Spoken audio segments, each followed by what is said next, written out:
Welcome to tonight's episode of Darn Putin. Yeehaw. So as Obama acts calm, Russia drops bombs. For those who think Barack is pulling a Tom Sawyer, tricking his pal Russia into painting the fence that is Syria, think again. Putin's not painting it, he's annexing it.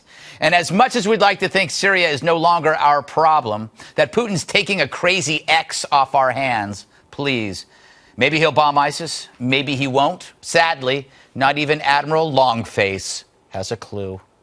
We agreed on the imperative of as soon as possible, perhaps even as soon as tomorrow, but as soon as possible, having a military-to-military deconfliction discussion, meeting, conference, whatever can be done as soon as possible. He inspires confidence the way leg warmers inspire masculinity. Speaking of leg warmers, here's a blast from the past. When you were asked what's the biggest geopolitical threat facing America, you said Russia. Not Al-Qaeda, you said Russia. In the 1980s are now calling to ask for their foreign policy back. That's amazing. That deserves one of these. How funny is it that it's actually Obama bringing the 80s and the Cold War back? Maybe Putin should wear a Cosby sweater just to rub it in. But then what's Obama do next? He compares this to chess.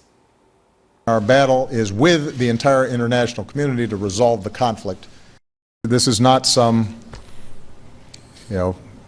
superpower chessboard contest. Chessboard contest. That's the ticket. When you're trying to dismiss Russian power, your analogy is a game that Russians could destroy us at. Stick to Kerplunk. It's more your speed.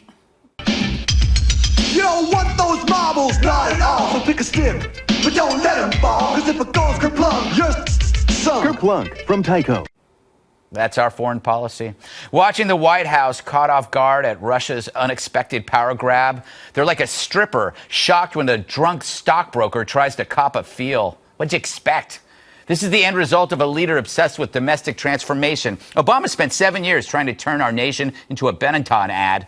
While beyond our borders, the world plotted. Confront Islamic extremists, he won't even say the words. Barack, you said, and you're quite right, that every religion has its extremists.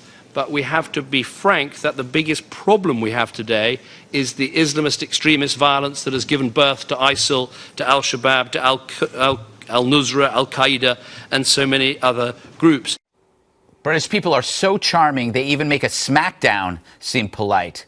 Selfishly consumed by legacy instead of evil, we would rather please Iran, signing on the dotted line, not enforcing the red one. And look who's sending troops into Syria now. Iran. Maybe they're just picking up olives for Ms. Jarrett's martinis. And so with Hillary's negligence, Kerry's stumbling, and Obama's ambivalence, their party's foreign policy is reassuring as a spreading rash. Turns out Obama had it backwards. The JV squad is us. Period.